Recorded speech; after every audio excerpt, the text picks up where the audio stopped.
Well, hello. Welcome to Spindle City Straight Talk. I'm Chip. And I'm CJ. And I'm Jeff. And it is Friday. It's Friday in the Riv. And boy, I'll tell you, after Tuesday night, we got a lot of buzz in this city. This thing is taking on a life of its own.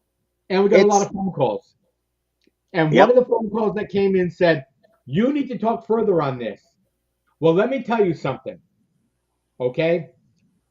We talk about what's popular of the day, the popular news of the day. If you've got something to say, get on Facebook, get on YouTube, make your comment. We'll air it. If I have to read it, I will. And then what you want to discuss will be out there. But we cannot be discussing every single issue that every single person has unless you bring it out to the public. That's why we do it in the form we do. You can make your comment online on either YouTube or on Facebook, and people will see what you have to say, and it will get discussed because one comment leads to another, leads to another. That's the best we can do for you. I'm sorry. Well, we've got to deal with what is really debatable. Now, I know the school department was there at 5:30 and it ran late because they were there. But we can't get into that because, number one, we don't have enough information. We need to have somebody from the school committee. That was a general thing discussing finances, etc. Way too complex to be dealing with that. We'd have to have a specialized show. So that's the first thing. Everything else on the agenda, including what happened in the retirement system with the COLA base, those things went through without a lot of discussion. So what are we going to debate? What are we going to talk about? This thing with the interim chief has really become a hot topic in the city. Everybody is buzzing about it. There's a lot of talk. There's a lot of really, they've picked sides and it's getting bad. So this is the problem. You've got to talk about that. So just to digress, CJ, when you're in a hospital, we always gave them a little bit to say why we've got to watch our money in this city. We know we need a forensic audit, but we always talk about the federal level, which is its most obscene. So the other day I was watching a show and this thing came up. I want everybody to hold on to their hats, okay? This came from the Doge people. An initial survey of the unemployment insurance claims since 2020, which Biden took over, revealed the following. 24.5 thousand people over 115 years old claimed $59 million in benefits. So you think that wasn't a scam? Okay, we're going to keep going.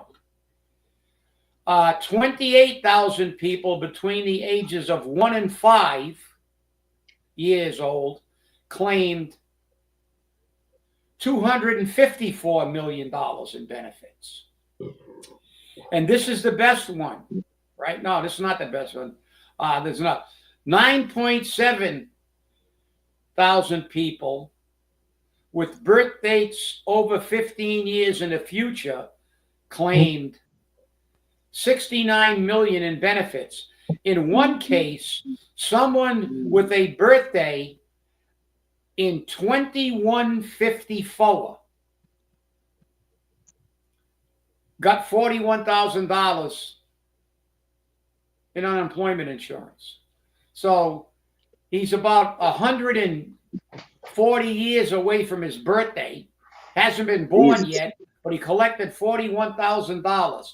So, and this is the real tapper. After they got through with these numbers, of the over $400 million that was spent, I want you to take a wild guess what three states took more than 76% of that money and let all those claims run.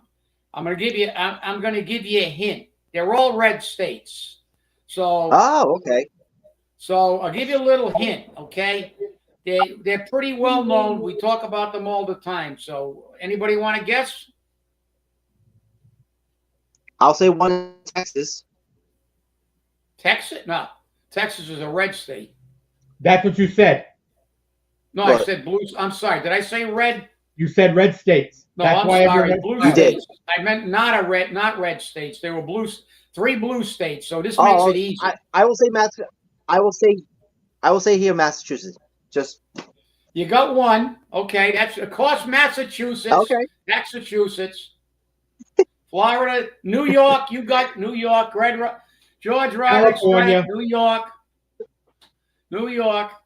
Florida is not one. That's a red state. The other one was California. The 3 reddest states. of course. The 3 bluest states in the country, California, New York, and Massachusetts, paid out $305 million worth of unemployment benefits to people who were either 115 years old, between 1 and 5, or were born 100 years ago, are not going to be born for 100 years. So imagine what Fall River's doing. I mean, this is the federal government. Okay. Well, and I saw this is and nuts. I saw I saw the news the other day. I guess Social Security is going to cut illegal immigrants to have it. Yeah. So they won't be having any of that. So, well, number one, they're not supposed to be employed because you can't employ illegal immigrants. It's against the law. So they need a work visa to work in this country. See, the problem is that the Social Security Administration has been so dependent on illegal employees paying into the system that they've forgotten they're illegal. Yeah. Well, we got this one, George again, waiting. The tail is wagging the door. Yeah, well, I'll tell you, that is getting to be disgraceful. I don't know if you guys saw the statement that was made. I think it was made on We Suck It Radio. And also, I got a copy of it in a text. yep, I send it both to you. Yeah. It was from the individual who actually gave the guns to former Chief Garvin, and they were his father's guns.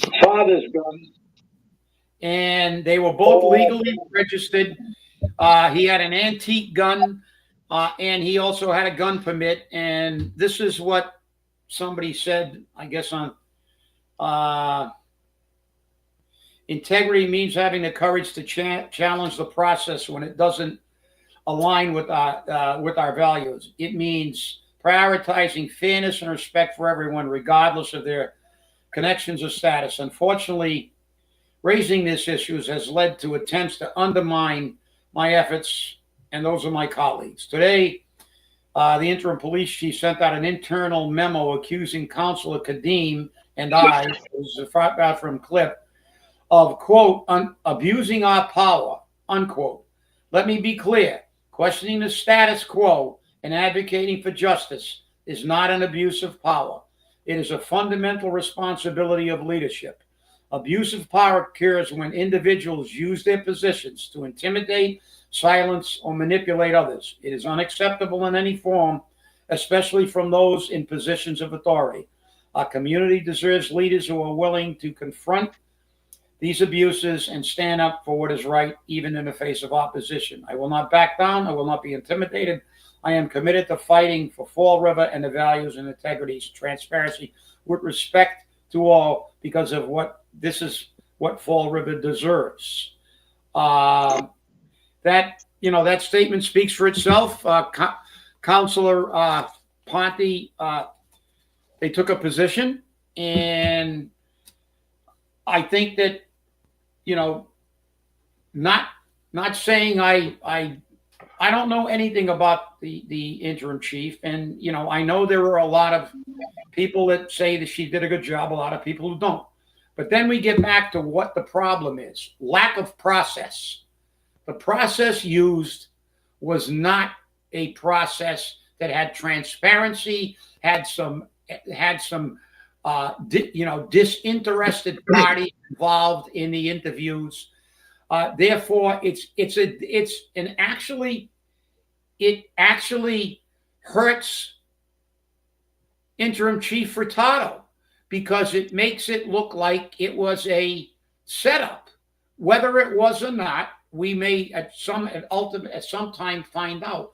But the reality is there was no process. And I think one of the other problems is that everybody, I think, in this city believes that, since Coogan's been in, we've changed police chiefs like babies change diapers. So whatever methodology he uses to select police chiefs is not working. I think we need to come up with a system. And we also, I think, unfortunately, not that I'm saying that she could have put in, but I think that anybody can put in. But I think we really have to look, since we have a contract chief, we're not bound by civil service.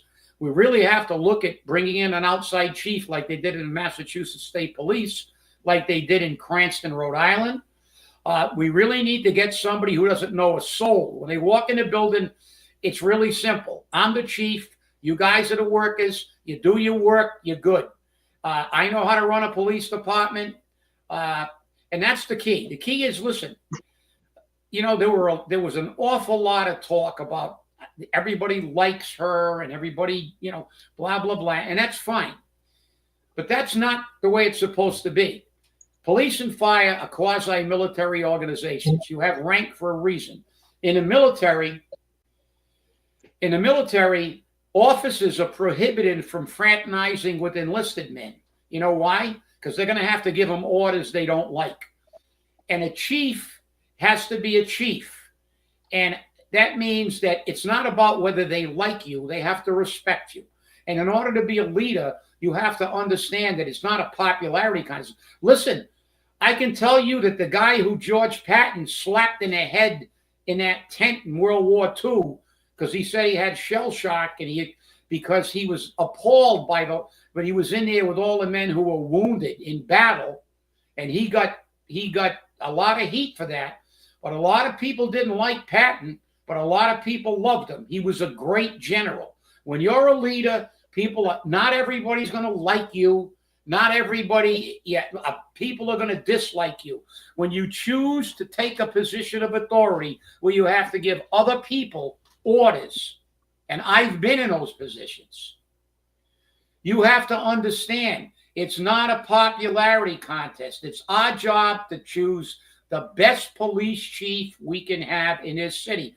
And if Kelly Furtado is that person, fine. But Paul Coogan cannot go on the radio and say, I don't care. I don't care what process you use. I'm going to get her because it's who I want.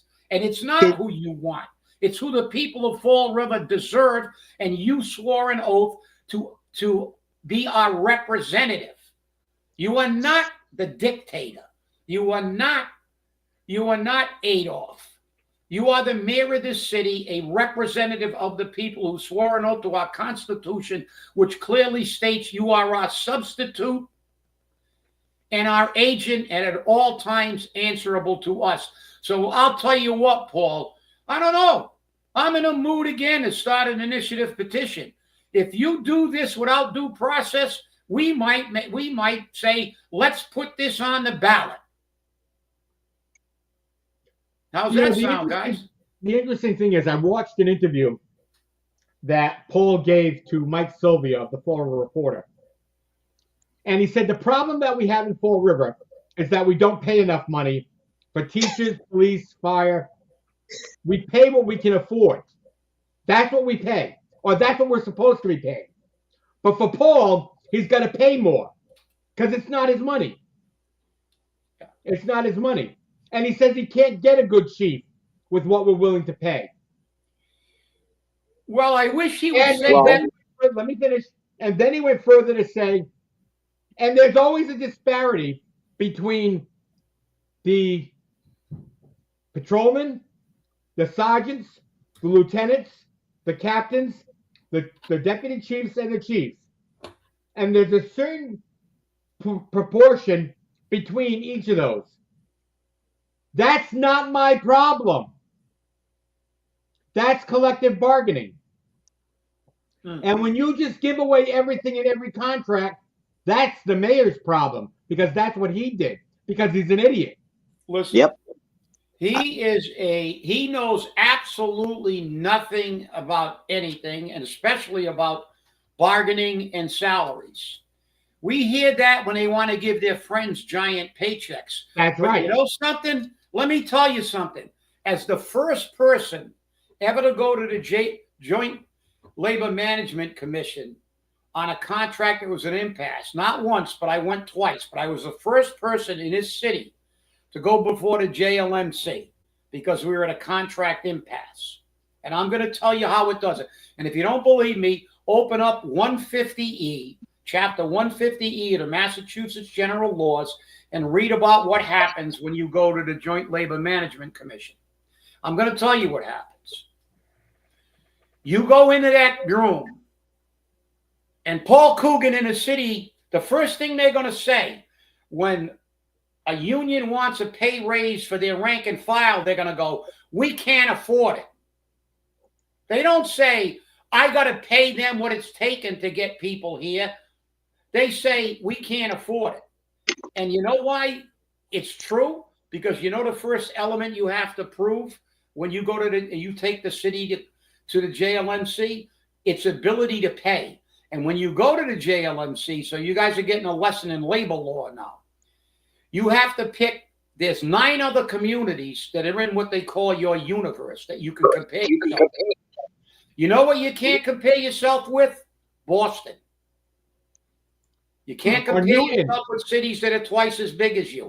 You have cities like Newton, New Bedford, Brockton, because they're all about approximately the same size. But you know what you know when you go into arbitration, you tell the arbitrator, I want to go from the second lowest paid department. I want to be paid what Newton is. You know what the arbitrator is going to tell you? You're going to lose the arbitration because the city can't afford. It doesn't have the kind of tax base and the income in Newton. So this is, that is the hypocrisy of politicians. When they want to give their department heads and their friends giant pay raises, it's like, let's do a nationwide search. I want to take somebody from New York City. So the superintendent of schools is going to get $500,000 in New York City. So what's Paul going to say next? We got to pay his friend that he appointed $500,000 to get it here. Well, like we said on the last show, New Bedford pays more, but New Bedford required a bachelor's in police science and at least 10 years at a superior officer's rank. And from what I've been told, that criteria was not met here. But the thing is, like CJ said, it's kind of one simple thing. If you live in Fall River, we're not supposed to be paying, to quote Paul, Nantucket rents, and we are not supposed to be paying Nantucket salaries for our department heads.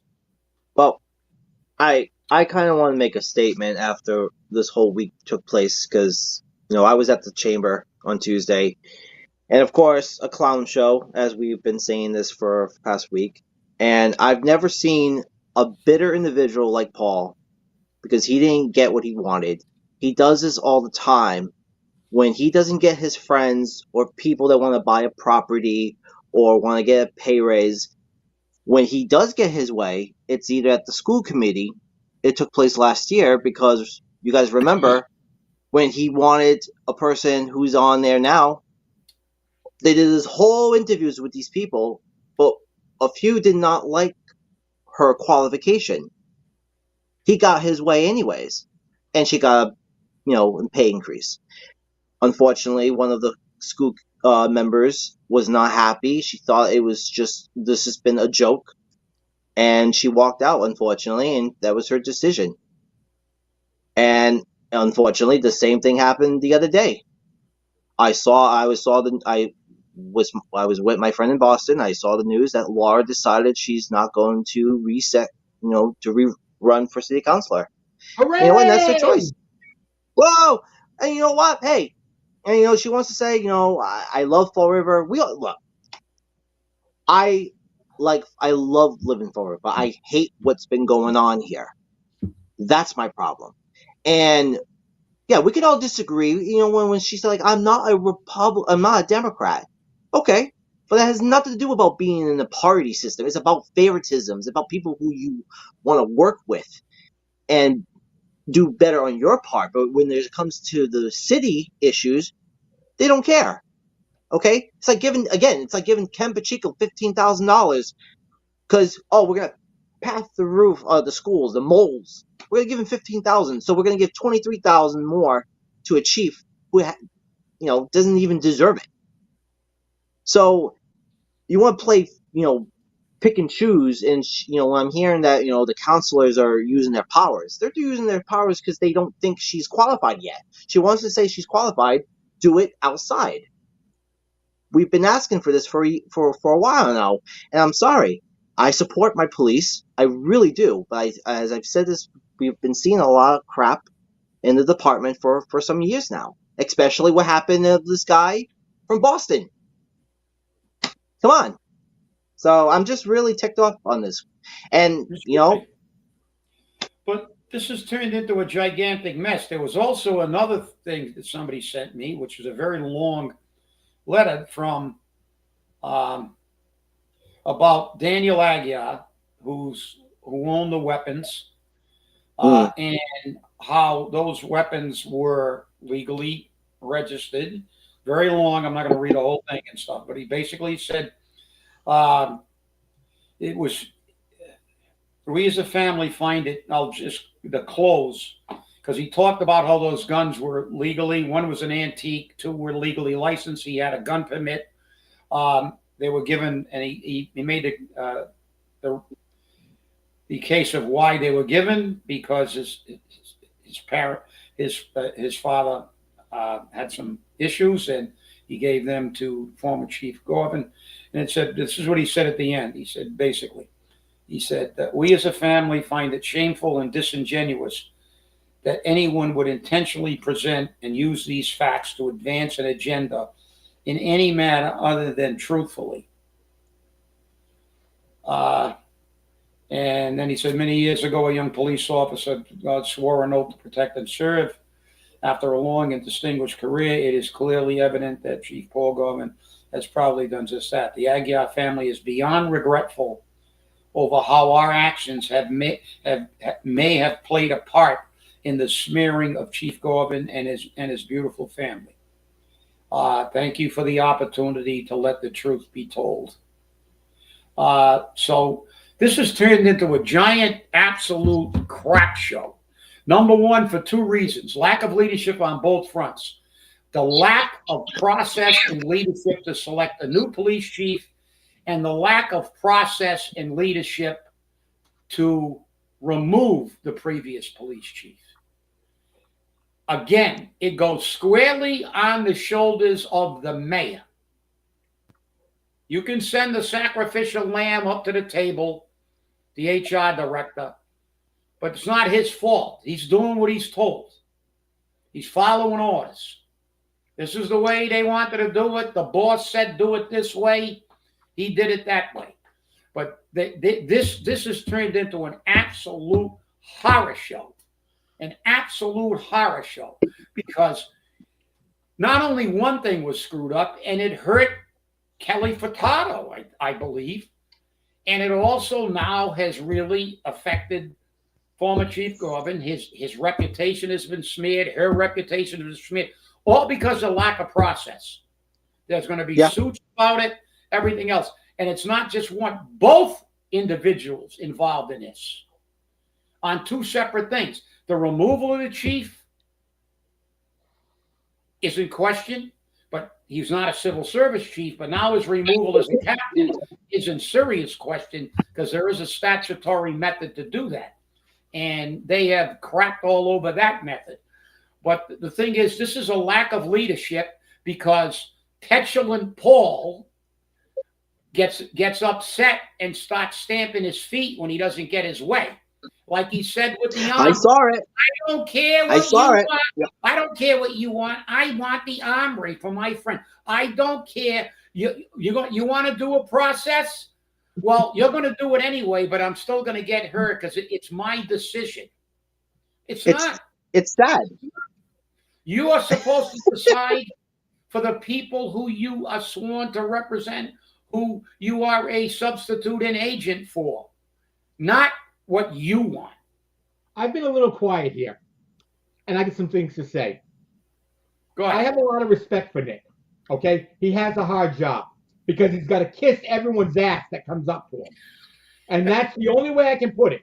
All right, but I would respect him more if he had a little backbone. Just because the mayor says this is what I want doesn't mean it's right, ethical, or legal. And if you're willing to put your job on the line, your credibility on the line, or your freedom on the line because you're going to do what the mayor says, then I have no respect for you at all, and you shouldn't be in that job. That's the bottom line. That's the bottom line. You're right. Well, I'm not sure I agree with that totally. The only way I would agree with that would be if some counselor had the wherewithal to ask him if he agreed with the process, and then he said yes. I believe his answer would have been, I did. We followed the process that the mayor, who is the chief executive officer of the city, told us to follow. Now, if when it came to his termination as captain, I have to say, well, he should have educated himself, because once he went back into civil service, there is an entire chapter on civil service and how you handle civil service employees. He should have, but the chief's a contract chief, so they're kind of flying by the seat of their pants. But nobody asked them the question. Look at if your boss tells you to write a letter and you know the letter sucks, and then they go, well, this letter really sucked, what are you going to say? Well, that's your opinion. But then they say, did you agree with the way this letter was written? If you say, yeah, I think it's a great letter, then you're kissing some ass. If you say, no, I think it sucked, but then again, he can't write for shit. But I mean, now we're getting down in the weeds about that, but it's about the process, and it's about Paul. Paul ultimately is the guy who's impossible intractability, that he has to have his way. He has to have all his people get every job, and he doesn't care about process. He doesn't care about anything. And he now on a radio again, he's telling everybody, I'm a dictator. He said to the guy, are you going to do a process? Yeah. But are you going to still get here? He said, basically, yes. Ultimately, it's my decision. And I'm going to pull my lip and stamp my feet and be petulant Paul until I get it. Like a big crybaby. Yeah, well, yeah. He's going to cross his hands like you did. Yeah. And but that's what he is. And be mad. But, you know, he's got to understand, he's the executive branch. The city council has every right to do what they did. It's a legislative branch, and they're going to fund that contract. Oh, yeah, they'll fund it eventually. We're going to have a problem because we have a couple of people on that council that and it's the fault of the voters. Oh, yes. I'm not going to blame anybody. If Paul sent down a directive to execute everybody that doesn't agree with him, Paul Hott and Brad Kilby would immediately be a yes with no discussion. What I saw at that meeting was ridiculous. With all the look, CJ and I love the House of Commons. We like argument. We like lively debate. There was no debate with Hott and when they, after all that, consternation and arguing and arguing, you'd think there'd be a little bit of passion in that argument, and those councilors would at least be able to have an opinion. But what did we have out of three of those councilors? Hott, yes. Kilby, yes. Andrew, oh, the little kids, the little kids. Oh, it's all about the little kids. Yes, yes. I don't care if the process sucked. I don't care that we got major issues that were brought up here. All they were asking for is leave her in, but let's go back and have a valid process. And they're not even, I mean, to me that was disgraceful. Those two do not belong in those seats. I know why they're in their seats, because they're friends with Paul, and they got promises. So that's right. And let me tell you something.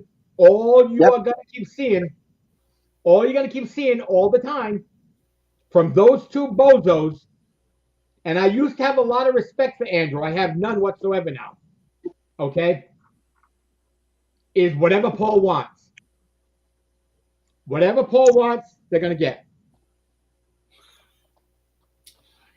Well, this is a one chance now because Laura's gone, and we have gotten some new candidates, as we saw yesterday and today.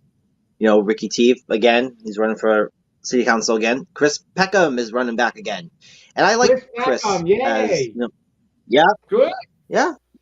Well, Ricky Teeth's got to get out there, and these people are going to get. Chris is well known. He chose not to run, but to me, whether you agree or disagreed with him, he did what we want to see. That's what we all want to see. I Absolutely. know that I don't care if people disagree, but make a valid argument. Andrew just made up a story to make him seem like he's such a caring, wonderful individual. This is all about something else. It's not. Like I said, having a police chief is about electing a leader, somebody who will lead that department.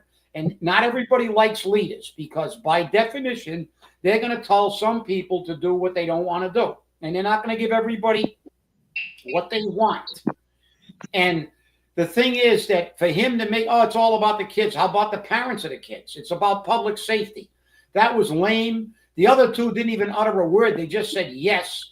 They virtually didn't debate. And with all, I didn't agree with some of the things that and we know that Laura Sampson is I know she's got a leaning toward the police department. I think she should have recused herself because of that. But she said she filed disclosure, but I'm sure she didn't disclose a lot of how intimately she was involved with the people she's with. But she articulated her belief. She supported her position with something. But when you sit there like a freaking mummy and just say yes, you're not doing your job for the people. I don't even agree with everything I do sometimes. So it's like, I don't expect that. But give me a reason, support your position with something. Let's like I said, CJ and I always been in big favor of the House of Commons, where they yell and scream at each other. It's really fisticuffs. That's right. They even get into fights. But people forget. You know what? One of the most contentious things that ever took place was the Continental Congress. That's right. When we created this country, there were literally almost duels at the end. Oh, yeah. There was all kinds of arguments, but they created a country. But that's the key. Give me your side. I'll give you my side. And maybe if we listen to each other, we'll come up with something in the middle that's better than both of our ideas. That's called Hegel's theory of dialectics. That's something that's been used for hundreds of years to do it. That's the way we move forward. You have a thesis, which is your opinion. You have an antithesis, which is the other person's opinion. And when the two of you argue it out, sometimes you can come to a synthesis, which is something in the middle that's even better than both your opinions. And the only person who screwed that up was Karl Marx, because he took the antithesis, capitalism. His synthesis was communism, and he said the synthesis would be socialism. So I don't agree with that, because Hegel said it's an ongoing thing. But these people don't even debate. We got people on that council, they are not representing the people. When you talk about it's like talking about, Andrew could have just said, I like chocolate cake. I mean, you're gonna start with, oh, it's the kids, it's the kids, it's the kids. No, it's the kids, it's the elderly, and it's everybody in between. It's about the people of Fall River, and it's about electing somebody that will give us the best police department we can possibly have. And if she was the candidate, she deserved to have a process to prove that. Well, that's right. Well, didn't you say, Chip, that the other day after the meeting was over, one of the cops was like, "Well, I'm going back to my job." It's not about a chief. It's about, I just want to make the city better. Yeah, and that's one of the things Probably should have that. said, I'm disgusted because this body could not turn out and support the chief like the department did. No, the department didn't come out because they support the chief. They came out because they were told to. And several officers who left that chamber said, I'm only here because I have to be. I go back to work tomorrow and I don't care. And that's the case. And people need to understand that. And a city councilor who turns around and says, all I care about is the kids, you're a piece of shit. If that's all you care about, you shouldn't be in that chair. You shouldn't be in that chair. You should care about the majority, not the minority. Like you said, they were right. 50% of those people are there because they don't want to piss off their potential new boss. That's right. Maybe 50% of them liked her. But the bottom line is they all forgot one thing. It's not how much they like her. It's how good a leader she's going to be. And that's what the process had to determine. Because I'm going to tell you something. Some of the people who liked her in that meeting, if she did something that they didn't like, they won't like her anymore. Because as a chief, as a leader, you have to do what you believe is right. So not everybody's going to like you. And the thing is that, like I said, people didn't like George Patton was one of the greatest generals in the world. Not everybody that served under Patton liked him. Not everybody that served under Douglas MacArthur liked him. But those guys were brilliant generals. And most of the soldiers that served under them were happy to have a brilliant general. That's what they were concerned in. Is this guy going to make sure, give me the greatest chance of getting out of this mess alive? You don't want somebody that you like. You want somebody that can get the job done, especially when it comes to public safety. I don't care. Look at what happened in California. You got a firefighter. If you get trapped in a building, it's your fault. You were in the wrong place. I can't get you out of there. You're going to die. Well, that's your job. This is what you get when you're going to like people or you're going to put them there because they got a label on their forehead. This is what you get in public safety. You're going to get somebody that tells you, I'm a firefighter and I'm going to worry about painting the hydrants, but if you're trapped in a building, I'm not going in. I'm not going to try to get you out. And you're not going to tell me the difference because I've been here, done that. CJ knows. Yeah.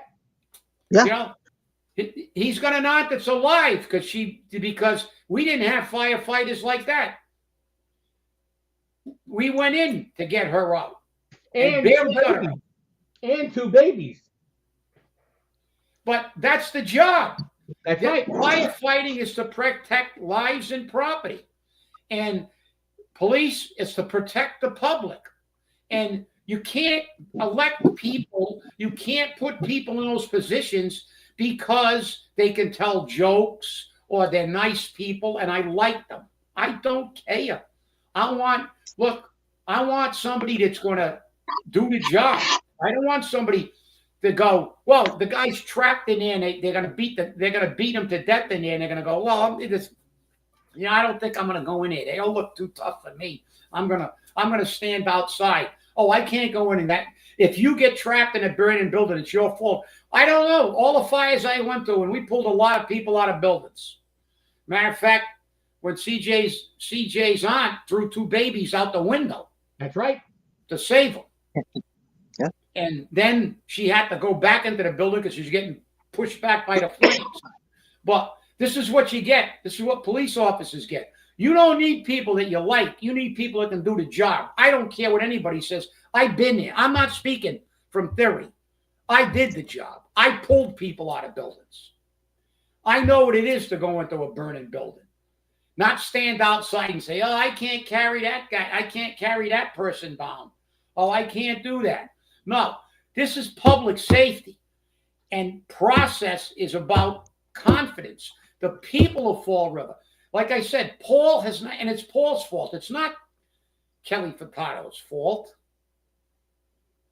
Paul Coogan has already gone through chiefs like diapers, like babies go through diapers. He's proven that whatever mechanism he uses to choose people, it's faulty. There's something wrong with it. How many mistakes do you got to make? You know, when kids, they say a kid, when he puts his hand on a stove and burns it, he doesn't do it anymore. Well, Paul put his left hand down with the first chief, burnt it, then put his right hand down, then burnt it. Then he put his face on the stove and burnt it, and he's still trying to do it the same way. So I don't know. He's still touching the stove. So I don't know. Look, even process is a question. But if the process is at least something that you say, like, you know, Sean Kadim said, what metrics did you use?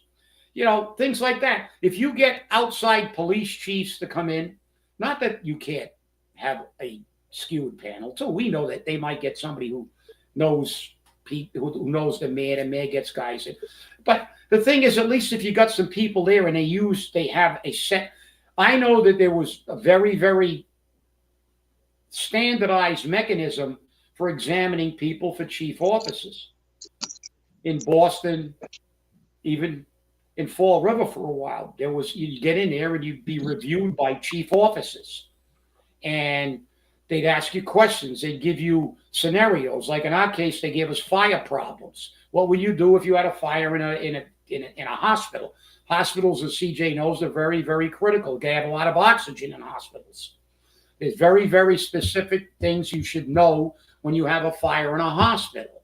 And so they ask you these kind of scenarios when you're in there. Police, I'm sure, have fundamentally the same thing. What you do in this critical situation, what you doing. You know, they learn that, you know, when they first get on, because they have to deal with traffic stops and stuff like that. But I mean, there's got to be a process that could at least lend some confidence. But all that meeting did was raise questions. More questions. There was already questions before the meeting started. That's right. Now there are even more questions now that the meeting happened. And I want to look at these counselors. Sean Kadim, for the past 2 years, he's been so wishy-washy. I've had no confidence. This past city council meeting, he finally found a backbone somewhere. He finally found it. Does that redeem him in my eyes? No. But at least gives me some hope. Michelle Dion, always the same. Steadfast, diehard, no change. You know where she stands right from the beginning. Yeah. Paul Hart, another dipshit. More interested in filling his face than he is in getting his job done right and representing the people. Why did he go from the school committee to the city council? Because Paul wanted him there. Why was he in the city council? Paul wanted him there. This is why these people do these things, because they know they can get elected to office because the voters don't come out. Brad Kilby, another one, sits there like a bump on a log, staring off into outer space. And the only time he says anything is, we have to do this. It's for the kids. We got two of them like that now with Andrew Raposo. Then you move on. You got Linda Pereira. She took out papers to run for re-election. Her husband doesn't want her to run for re-election.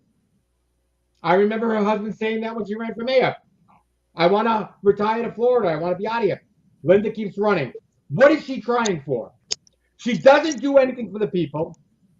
She shows up at every veterans event.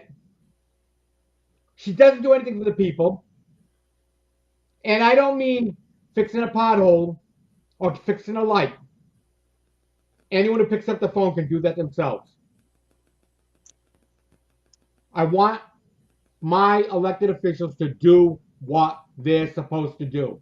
That's represent me, not represent the mayor.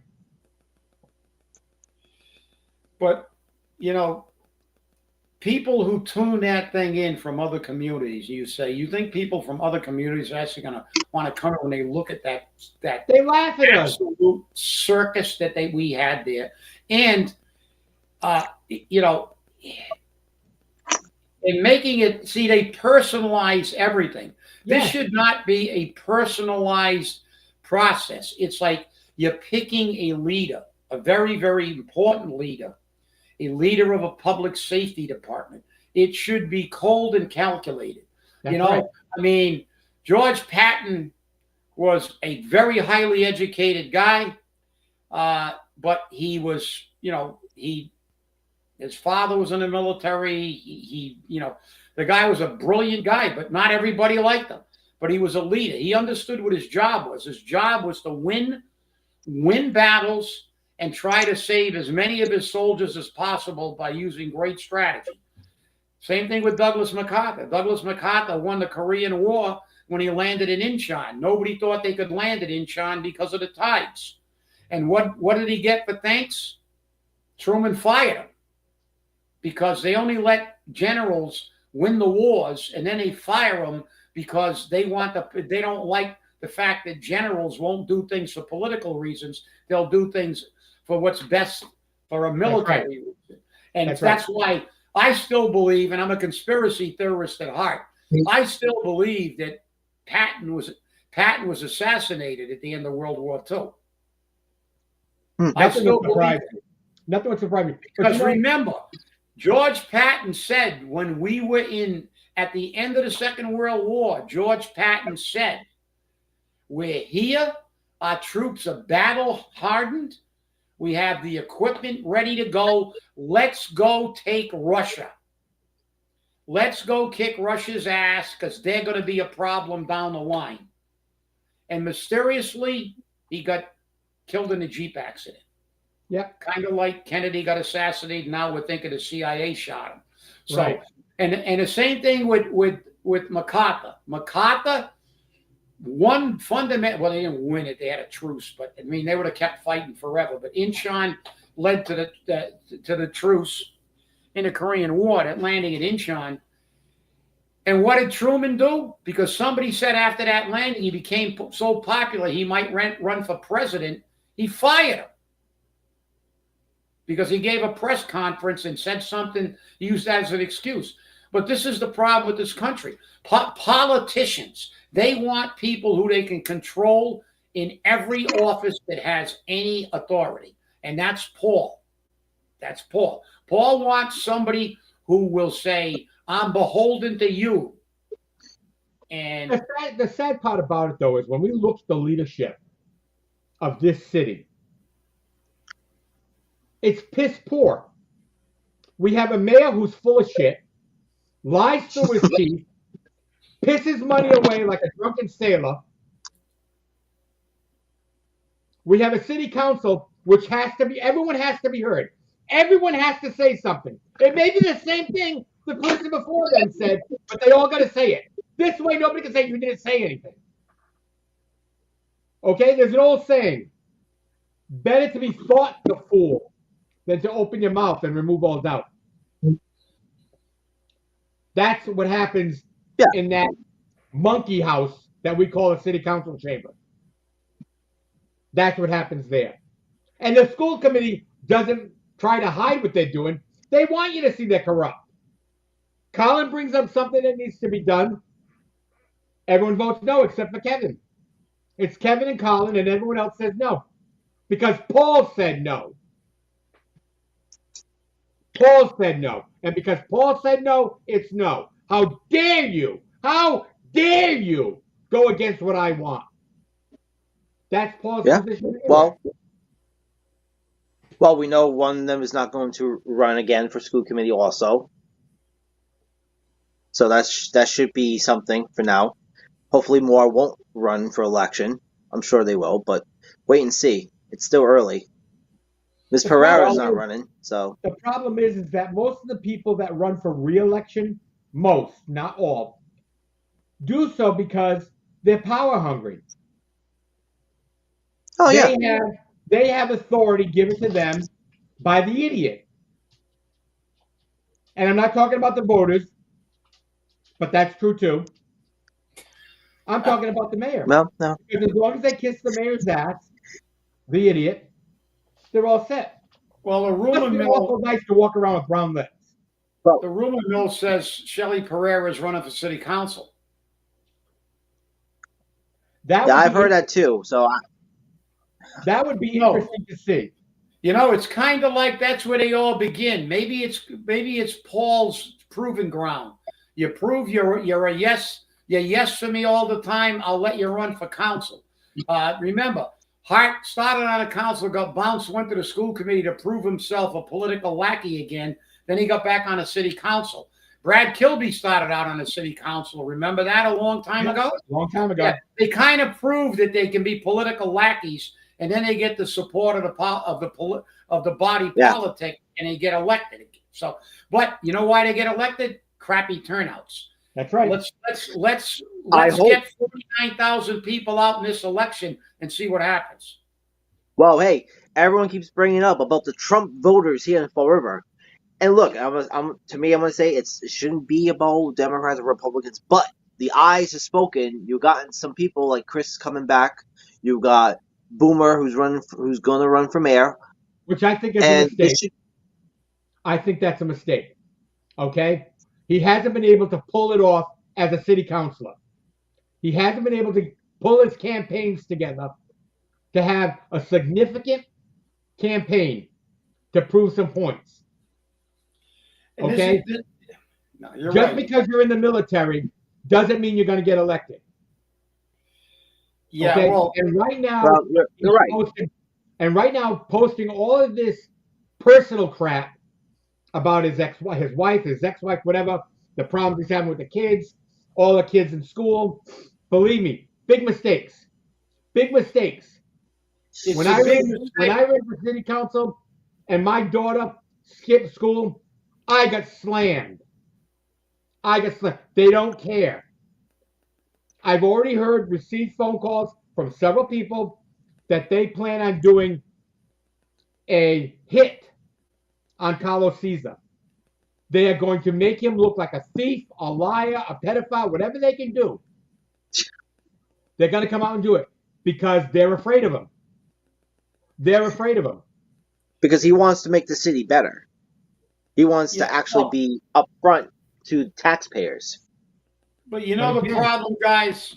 The problem is that this is not doing anybody a favor by having all these people who have very little chance running. We can't have 5, 6, 7 candidates because the problem is whoever is going to run against Paul has to run a guerrilla war. You have to get everybody together because Paul has got he can raise millions if he wants.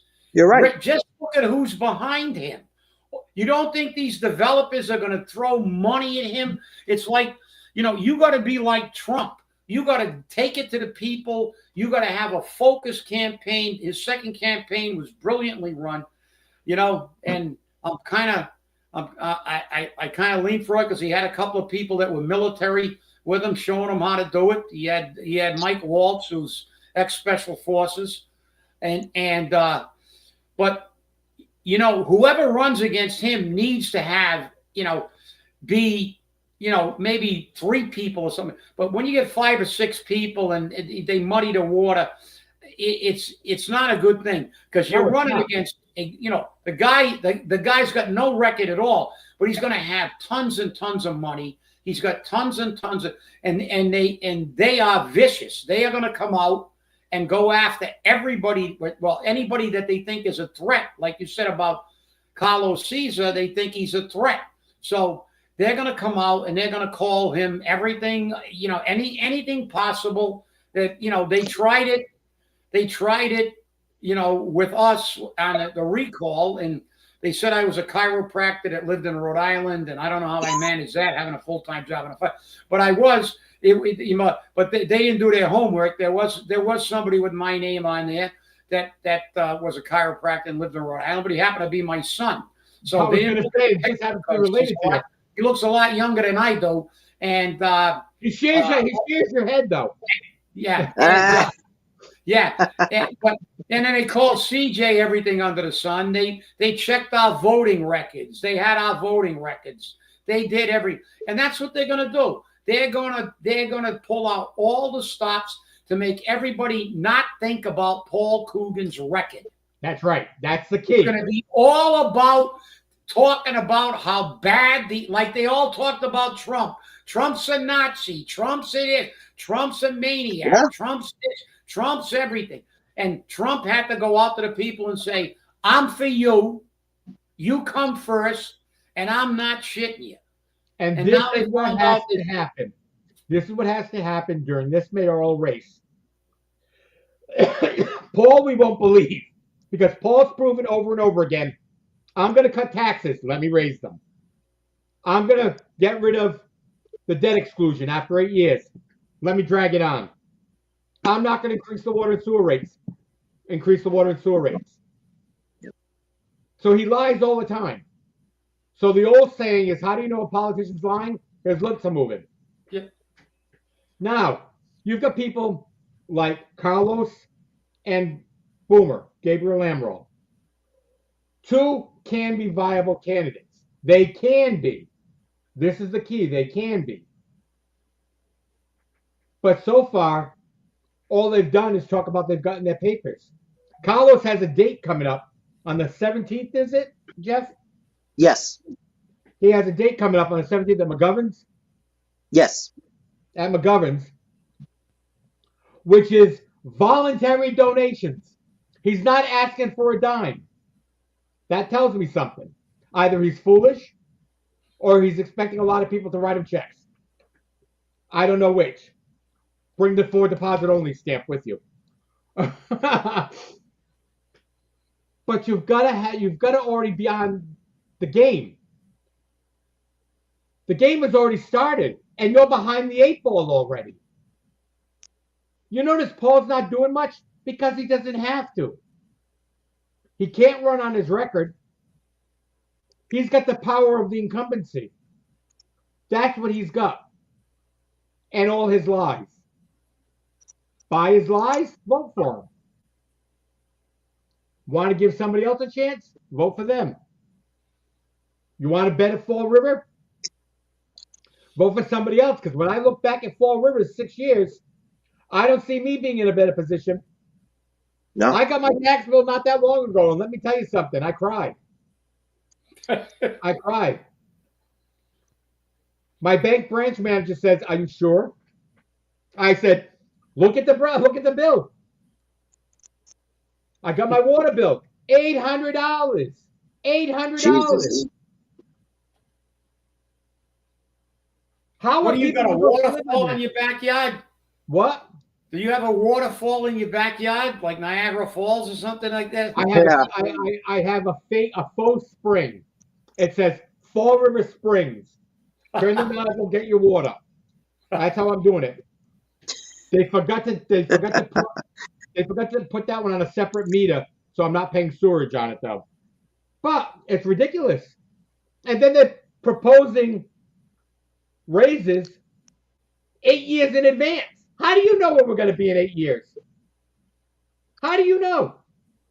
We may not need it, but we're going to get it anyways, just like we're getting $500,000 for fluoride that we don't put in our water. Yeah. Nope. And that. No. I'm glad you brought up that point, CJ, because remember, when it's them getting money, they're right on target because they said right. we're gonna get your money 8 years from now. But Paul Coogan couldn't predict 8 years in the future when we were talking about the school, could he? That's right. Nope. He said we have all the money we needed. And now he's crying poverty again about Diamond. We got to figure out how to get the money for Diamond. Number one, Paul, you and the city council deprived the people of Fall River the right to vote on that project. Because had the people of Fall River said no, it would not be a new diamond today. Exactly. And we're not saying that the kids don't deserve a new diamond. We're saying we can't afford it. We pay the bulk of money for that school. Somerset, Westport, Swansea, they're not paying a big chunk of change. But for us, it's a big chunk of change. We're paying more. Right. Yeah. And because hey, listen, Westport doesn't even pay for their water. I was going to say, but then again, Westport doesn't pay for their water. Which, by the way, the Watuppa Water Board should have never. Monday. Yeah, but they should have never waived the back money owed. Oh, yes, I agree. That money, they should turn around at the next meeting and say, you owe it, you pay it. Our city residents have to pay it, so do you. And we're going to start charging you the interest on the water and the collection costs. And if you don't pay it, we'll shut you off. End of story. The problem is, politically, that won't serve Paul well. And that's why it won't happen. It's all about politics, baby. Right. Well, I want to thank you all for watching.